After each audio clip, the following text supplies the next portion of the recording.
ఆపండి. ఇంకా చాలు, వదిలో, వెళ్ళు.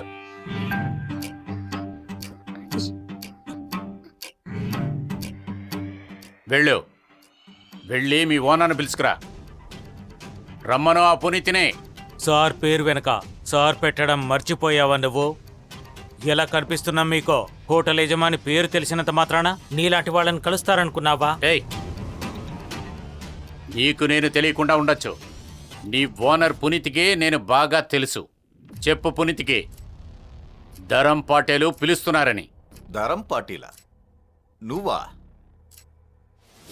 ఇప్పుడు పిలు మీ ఓనర్ని. వీళ్ళందరూ జైలుకి వెళ్ళడం ఖాయం. సార్, అది ఒక ముసలాయన ఇందాకట్నుంచి హోటల్లో గొడవ చేస్తున్నాడు. మిమ్మల్ని కలవాలట. పేరు ధరం పాటిల్. ఎవరిక్కడ న్యూసెన్స్ చేస్తున్నది? సార్, ఇతనే ముసలాడు. పెద్ద భాషల బిల్డప్ ఇస్తున్నాడు సార్. పాటిలేనా? ఇంకా సంజయ్ నాయక్ ఇంకా తన భార్య వీళ్ళేంటి ఈ అవతారంలో? మిస్టర్ కన్నా, మీ గురించి ఈ ముసలోడు నోటికొచ్చినట్టు వాగుతున్నాడు. బట్ యూ డోంట్ వరీ, తనకి బుద్ధి నేను చెప్తాను. నువ్వు ఎవరి గురించి మాట్లాడుతున్నావో తెలుసా? ఎవరు సార్ వీళ్ళు? చెప్పు పునీత్, చెప్పు వీళ్ళకి.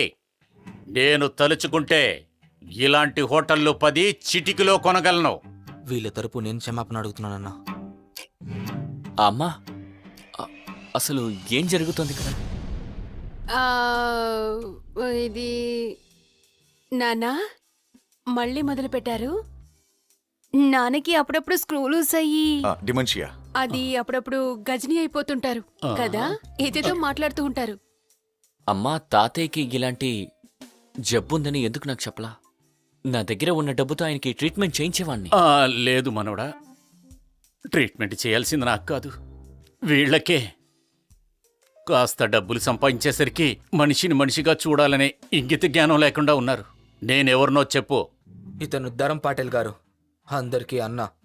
ఈ దేశంలోని పెద్ద పెద్ద మంత్రులు, సిటీలోని బిల్డర్స్ అందరూ, సినిమా యాక్టర్లు, ఇలా ఎవరు ఏ పని మొదలుపెట్టినా ఆయన ఆశీర్వాదమే తీసుకుంటారు. తాతయ్య, అసలు ఇదంతా ఏంటి?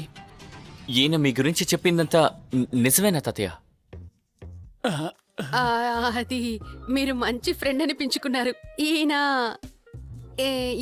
మీ తాతయ్య ఫ్రెండ్. అవును అవును, ఫ్రెండ్.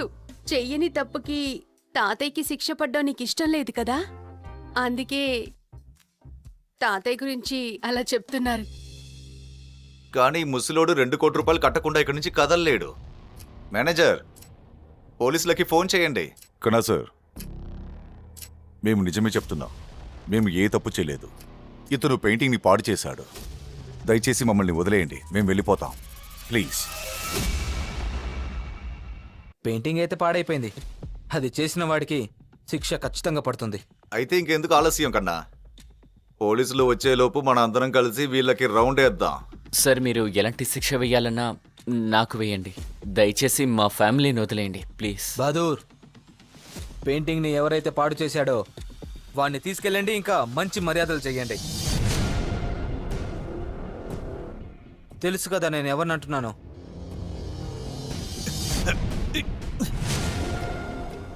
వదలండి నన్ను. నాటకాలుగా ఉందా? తెలుసు కదా, విక్రాంత్ రాథోర్ నా పేరు. తెలుసు. ఇంకా ధరం పాటిల్ ఎవరో మీ నాన్న మాన్సింగ్ రాథోర్ దగ్గరికి వెళ్ళి అడుగు. మీకు మా తాతయ్య ఎలా పరిచయం? నిజానికి నేను ఇలాగ ఉన్నానంటే దానికి కారణం ధరం పాటిల్ అన్నే. నాకు అర్థం కావట్లేదు. ఒకప్పుడు మీ తాతగారు నా దగ్గర పనిచేసేవారు. ఈరోజు ఈ హోటల్ ఇలా ఉండడానికి ఆయన అతని చెమటని, రక్తాన్ని ధారపోశాడు.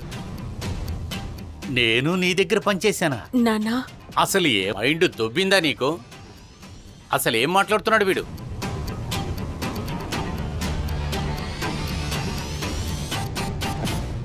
ఏం జరుగుతుంది ఇక్కడ?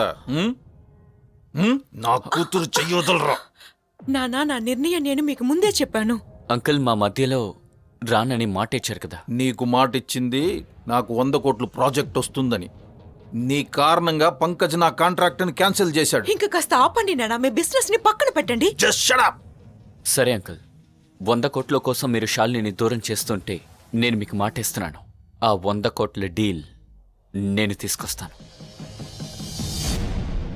ఈ ప్రశ్నలకు సమాధానాలు తెలుసుకోవాలంటే నెక్స్ట్ ఎపిసోడ్ వినాల్సిందే. క్రింద ఇచ్చిన లింక్ ని క్లిక్ చేసి పాకెట్ ఎఫ్ఎం యాప్ ని ఇన్స్టాల్ చేసుకోండి. Stay tune to pocket FM.